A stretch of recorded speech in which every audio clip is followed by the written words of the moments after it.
You can hear its sounds begin. They are the same. Babies crying, coffee pouring, autos idling, industrial machines whirring, and phones ringing. Each day has its own special sounds. The sound for the 3rd of December, 1962, was siren. Cell 10 report. Sirens North, a WBNS TV News Department special. The people who live and work in the North End heard their first siren of this day at 1 minute before 9:30. It came from a fire truck pulling out of number 13 Engine House on its way to 192 East Clinton Street. But the firemen knew what it was even before they arrived. It was a garage on fire.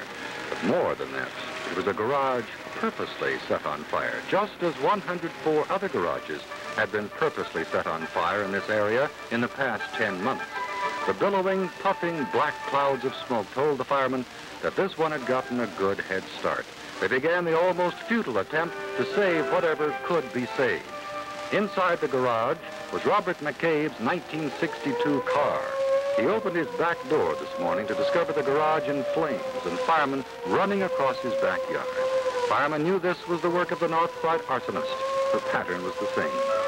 At 9:34, just 5 minutes later, fireman Paul Love was wheeling his fire chief's car around a nearby corner on Tompkins Avenue on his way to this fire. That's when he saw smoke coming from two places. First from the garage on Clinton Street, and now from another garage on Tompkins. He put his foot on the brakes behind the 184 Tompkins Avenue address and called in the firebug's second blaze.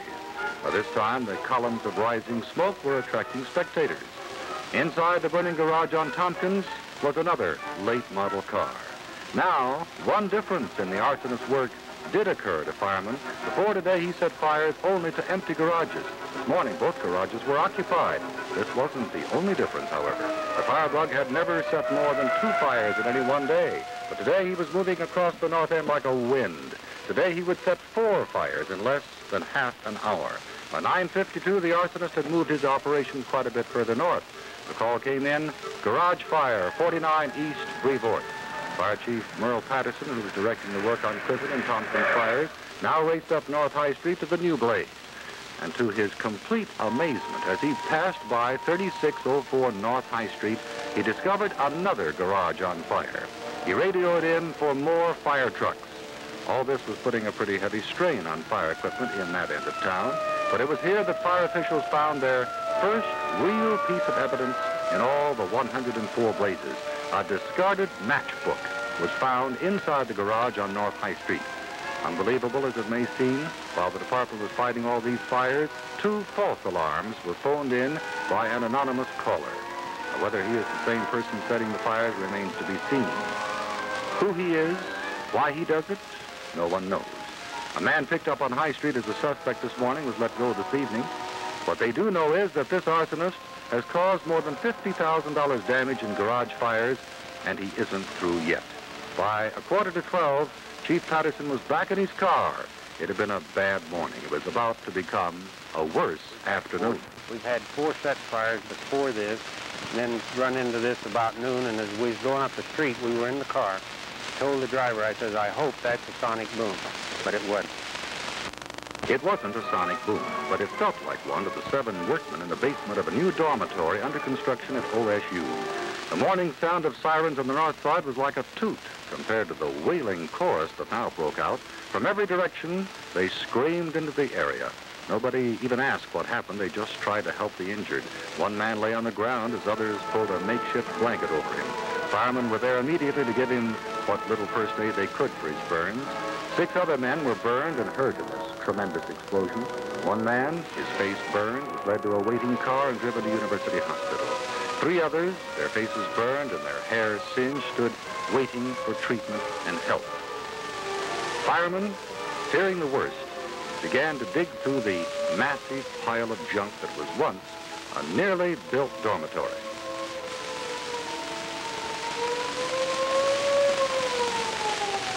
Here they were looking for bodies.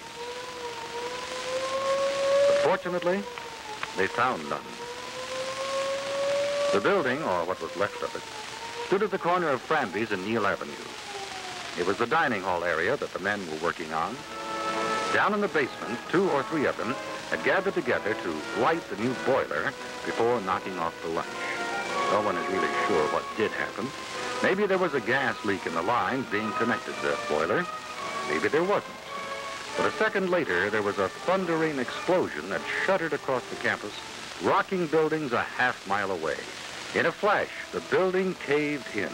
Huge arches of structural steel buckled and bent like coat hangers. The roof blew off and shot into the air as if it were a floating carpet. Outside, on the campus, all over the area, people heard and felt the earth-quaking rumble. They didn't know what had happened. They only knew that they were scared. I ran around inside that shanty there. I was afraid to come out. All the stuff was falling on the roof. All the debris that was falling on the roof. Oh, when we came out the door, the place was really blazing. Oh, just a big explosion, and I seen a light, big flash. We jumped up in there and didn't know where to go. A bunch of gravel and stuff was coming down on the roof. It kind of calmed down, and we walked outside. You couldn't see the building for smoke. Well, it was a little more serious than we had anticipated from our telephone calls. It's quite a mess. Well, I was sitting over in Hughes Hall in a class, and as we looked out the windows, we saw many of the students running towards the chemistry buildings. At first, we thought it was the chemistry lab. After this time, of course, you could watch through the streets. There were just crowds and crowds of students rushing over. Classes were not as yet dismissed, but many of them ran to see what it was, thinking at first it may have been a sonic boom. What happened when you got here, well, there was besides the huge crowd, we could see that the roof of the building was collapsed. We asked a few of the students around us. It said that the roof actually took off and flew as high as some of the telephone poles. Of course, there were many wires down, emergency squads, fire engines, and just a lot of rubble in general. Well, I was in the mechanics class, and I felt this rumble, and the window sort of, I was afraid the window was going to come in on me. And then I looked up, and here was this roofing material was coming up, twisting around the air. It looked like so much tinfoil. It was rather light. There was a lot of rubble. It looked strange and eerie, almost like newsreel film of an earthquake in a far-off land, or maybe like the World War II film of London after the Blitz attack. It just didn't seem real, but it was. The whole building had just blown up and out over a 200-yard area. Some of it just went sky high and then fell back into the basement.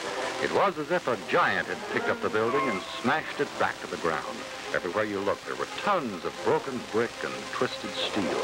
Alongside the incompleted dormitory, a truck was buried in falling debris, totally demolished. Its cargo area punctured by debris.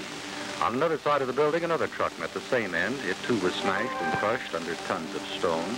And a car, its windshield almost gone, was evidence of the impact. But it was the lunch hour, and workers had cleared the building to eat. If it hadn't been lunchtime, the building would have been jammed with men. Many of them would probably still be buried in its ruins. The damage was not confined to the destroyed building alone. Newly constructed nearby dormitories had their windows blown out, and the steel frame bowed in and out. Hardly a window pane remained nearby. Everywhere in the neighborhood, houses shook and windows broke. When it was all over, 7 men had been burned and injured. All were later released from the hospital. But losses and damage may run as high as $1 million. But there was no death toll. The already long and weary day was not yet finished for North End firemen. This time, firemen themselves would fall injured. The sirens whistled next to a frame house at 972 Cleveland Avenue. No firebug, no explosion this time, just a roaring blaze, well on its way. 2 firefighters were on the roof, immediately hacking away at a window from where the flames leaped out. Down below, hoses were being connected. The first hose, brought through an upstairs window, would not reach. Finally, a second hose was brought up the ladder, and water was poured on the shooting flames. Inside, other firemen battled with the blaze and dense smoke trying to get it under control. Then the heavy smoke and flames began to take its toll. Smoke had filled the lungs of 2 of the men, and they staggered outside for air and help. 4 more were treated at the scene for smoke exhaustion. 5 others were bad enough that they had to be taken to Grant Hospital for further treatment.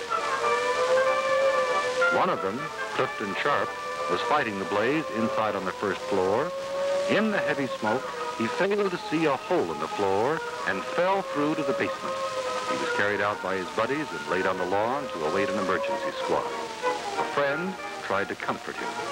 Finally, the stretcher arrived, and with gentle hands, they rolled him onto the stretcher as he winced in still more pain. At the end, firemen carried out 2 dogs. One was dead, the other appeared to be alive. A fireman, sensitive to any suffering, human or animal, began working over the pet to revive him as little boys watched on. But it was too late. The dog died.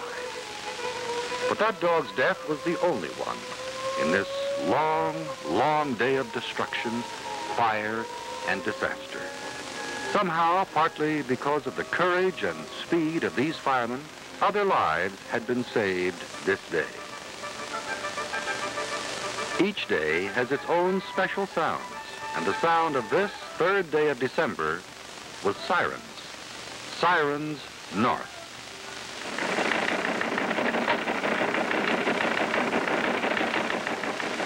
This has been Channel 10 Reports, Sirens North, a special report of the WBNS TV News Department. Narrated by Bill Pepper, directed by Jack Hunter, written by Tom Dorsey. Reporters on the scene, Dick Howell, Randy Wright, Roger Reeve, and Barry Campbell. Stay tuned now for Armchair Theater PM, which follows immediately.